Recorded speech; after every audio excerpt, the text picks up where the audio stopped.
Before the video starts, I want to correct some past scores because they don't really reflect my opinion and I just think they're a little ridiculous.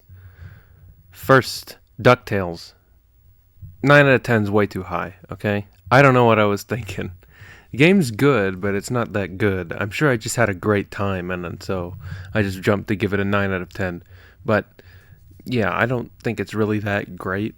It's probably like an 8 out of 10. Also, someone told me Final Fantasy is an 8 out of 10, but I meant to give it a 7 out of 10, so I probably just misspoke. Anyways, yeah, those new scores reflect my current feelings. I think it's kind of shuffled around a bit, but there's still a lot of 8 out of 10s. I haven't played any shit games, so hopefully I get to play some of those. But back to your regularly scheduled review. Ninja Gaiden 3, released in 1991, is the final chapter in the Ninja Gaiden trilogy. It's a prequel set between the stories of Ninja Gaiden 1 and 2, and aims to provide a backstory for what happened to Foster after the events of Ninja Gaiden 1. Unfortunately, due to the game's late release, it was not as popular as the first two games, and nowadays it's quite rare. But could the game have been an overlooked gem? And is it worth the ridiculous asking prices on eBay? Well, that's what I'm here to find out in my review of Ninja Gaiden 3, The Ancient Ship of Doom for NES. The first thing a regular player of the Ninja Gaiden games would notice is the controls. 1 and 2 are pretty close in feel, but 3 has a more floaty control scheme. You have way more airtime, allowing jumps to be less precise. You also hang from the underside of platforms, allowing for access to lower areas, saving yourself from missed jumps or protection from enemies above. The sword has received a major upgrade. The shadow clones are gone, but Ninja Gaiden 3 now has a sword upgrade. The regular sword feels especially dinky in this game, but it's remedied as soon as you get said sword upgrade. Your sword hitbox increases dramatically. It feels really good swinging this fat sword around everywhere. Plus, I don't think it's as broken as the shadow clones. My one complaint is it's pretty limited how many are in a given stage, and if you miss it, you're stuck with the tiny sword. All of the sub-weapons present in Ninja Gaiden 2 return, and a neat bonus I like is that you can see what item is in the candle, which makes it easier to not accidentally hit candles because you don't remember what was inside of them. This game also introduces the vacuum wave, which fires 2 projectiles above and below you. I find this weapon very useful for those enemies that come up from pits. But the standout in this game is definitely the fire shield. It makes you invincible to everything as usual, but in this game, it feels especially powerful. You make a complete joke out of some of the bosses with this weapon. Most of the other sub-weapons are unchanged though. The story of Ninja Gaiden 3 is told once again through cutscenes between levels. I mean, if it ain't broke, don't fix it.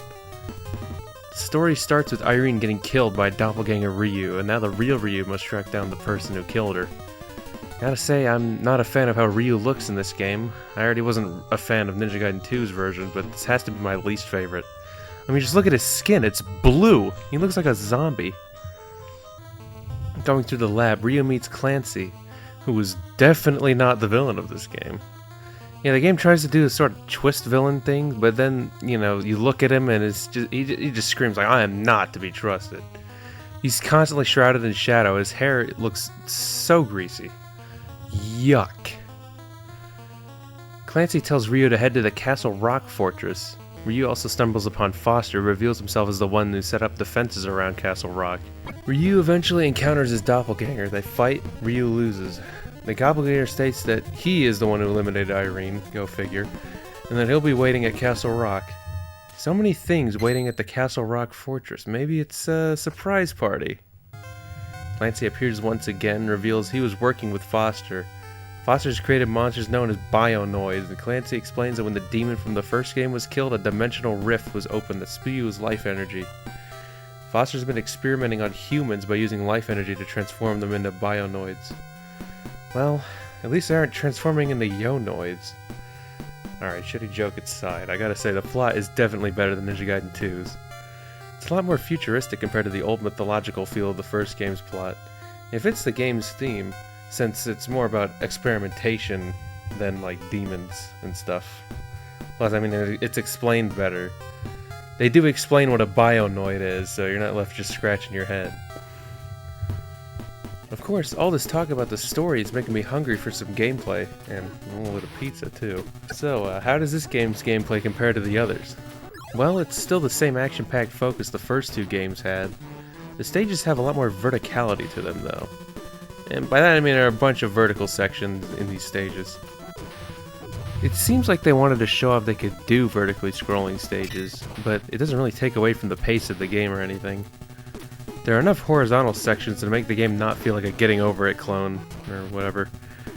Ninja Gaiden 3 also keeps the tradition of the second game of making sure each stage has a 1-up. And this time you're going to be needing them because this game is hard. And it's not really hard in a fair way like the first game. This game's challenges are straight up crazy at times. You want enemies? Sure, I'll fulfill that wish. I'll chuck 10 of them at you at one time. It's amazing the game can even handle the amount of crap it'll throw at you sometimes. Not to mention the checkpoints are few and far between, so if you die, you lose a lot of progress. And if you game over, well, you can only continue 5 times. That's right. They put limited continues in Ninja Gaiden. Remember when I praised the game for having a limited continues? Well, Ninja Gaiden 3 just throws that out of the window. It becomes no better than other difficult NES games. Well, I guess it is better than some of them. Maybe someday I'll review those games and you'll see what I mean. Anyways, the fire shield is practically a necessity sometimes, as without it, you have to carefully and methodically take out each enemy. And the stages get long in this game, so that's not really a good idea. Some stages are like nearly impossible to do without dying. And I'll get to a specific one later. Fortunately, the enemies do not respawn in this game, and the checkpoints do allow you to gather your weapons. But yeah, Ninja Gaiden 2 is spammy. This game is on a whole other level of spam. It's spam straight out of the can. The bosses in this game are fairly interesting though. They're about on the same level as 2's bosses, being mobile but also fairly weak to being cheesed with specific weapons. Patterns are also pretty readable on some of them, such as the doppelganger Ryu.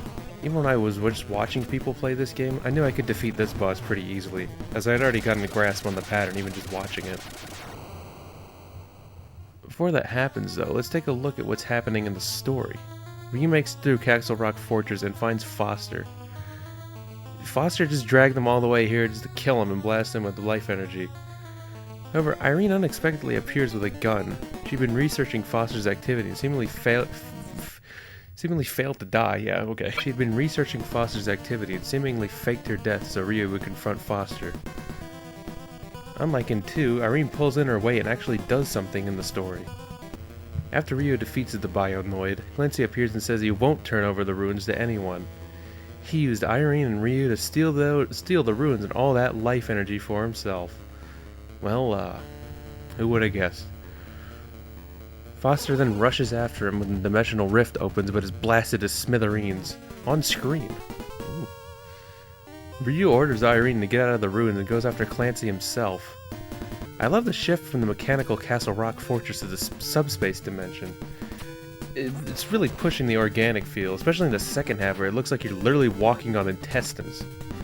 Speaking of which, the stages in general all look great in this game. It was clear the developers knew how to push the hardware and make a game truly look great. Every stage of course looks unique, but the tile sets have so much detail as well. It's eye candy. Ryu's confronted by a Bionoid, the same one from earlier. And you can tell it's the same one because it's still not a very hard boss. What a shame. After his first appearance defeating Ryu, you'd expect him to put up a bit more of a fight. Also, I know I'm not the only one who thought this, but I genuinely thought this Bionoid was supposed to be Foster getting blasted with life energy, but no, it's the same one from earlier, apparently. Thanks to some people for pointing that out. Well, we're finally here. We meet up with Clancy, whose skin has turned blue, presumably due to the life energy, although it could also be from eating too much mercury. Clancy reveals that the ruins are in reality a dimensional warship, and demonstrates the warship's power by annihilating the shit out of some random hill. He proclaims this is the beginning of a new era, and then pulls the same trapdoor trick that Jakio pulled in the first game. And with that, ladies and gentlemen, welcome to the Ancient Ship of Doom, the titular Ancient Ship of Doom. This is the hardest stage in all 3 of these games. I alluded to it earlier when I mentioned that one stage that's nearly impossible without dying. Yeah, that's this one. This is, without a doubt, one of the hardest stages in an NES game, in my opinion, of course. when I made a list of the top hardest NES levels, this was on that list. I don't know if I want to make that video yet. I'll decide. Anyways, yeah, as I said, this stage is long, hard, filled to the brim with enemies, and spikes. I forgot to mention, this game has spikes that retract from the walls. If you don't have the fire shield, you're just forced to sit and wait for them. It completely kills the pace of the level, and they're definitely the reason this stage is nearly impossible. You are forced to wait on these spikes, and by the time you make it to the end, you won't have any time to beat the boss. It's just annoying! And combined with the limited continues, it took forever to actually learn the stage and beat the game. The final boss itself is no joke either. Clancy's first form has this attack where he shoots out lightning from the top of the screen. It's insanely tricky to dodge. However, if you do happen to die, you're given a lot more time to actually reach and complete the final boss as the timer resets. Still, this stage is ruthless. It's not as punishing as Ninja Gaiden 1's final stage, but man, it's certainly up there. Speaking of Clancy, he offers Ryu the chance to have a perfect world and states that humans love to fight and it should be destroyed. Ryu refuses, stating that no reason could ever excuse the destruction of mankind.